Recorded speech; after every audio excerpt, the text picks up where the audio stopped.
ఏ బాబు జరగరాదా stage మీద లేందా తమాషా జరుగు ఇంకా జరుగు జరగాయా బాబు ఇంకా జరగండి కోషిష్ చేస్తారందా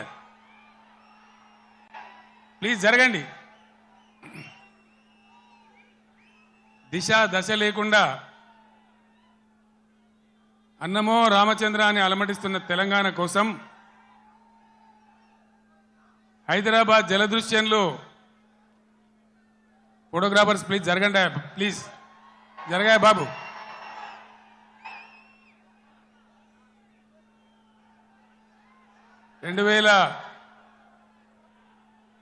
కపిల్ జరుగు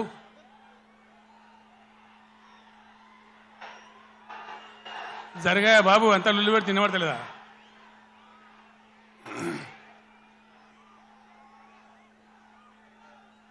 అయితే ఆ రోజు ఎవరికి కూడా విశ్వాసం లేదు తెలంగాణ అనే మాటనే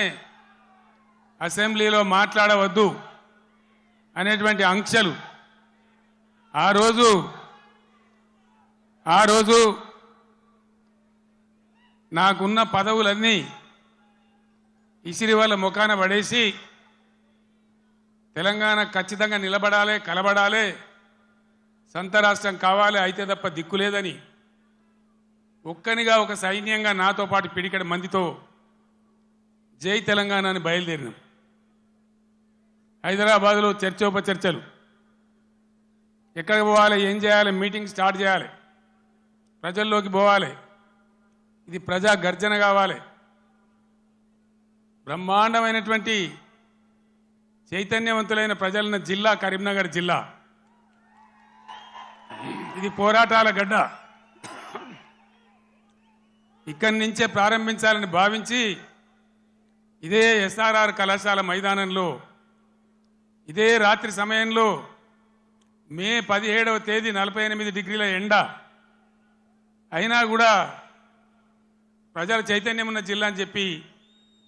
తెలంగాణ ఉద్యమం కోసం ఊపిరిలూదాలని నమ్మి ఇక్కడికి వస్తే ఆనాడు మీరు తెలంగాణ జెండాను ఆకాశమంతా ఎత్తిన గడ్డ ఈ కరీంనగర్ గడ్డ ఈ కరీంనగర్ గడ్డ మట్టినే బొట్టుగా పెట్టుకొని ఇక్కడనే పిడికిలెత్తి కార్యాచరణ చెప్పి నేను ఉద్యమం కోసం బయలుదేరిన తర్వాత కథంతా మీకు తెలుసు మీరే కథానాయకులు మీరే నన్ను ముందుకు నడిపిండ్రు కానీ కాంగ్రెస్ పార్టీ ఎటువంటి పార్టీ నువ్వెక్కడిది మాతో నువ్వు గెలిచినవు కేసీఆర్ అసలు నీకు లెక్కేంది నీ బిషాదేంది అని మాట్లాడితే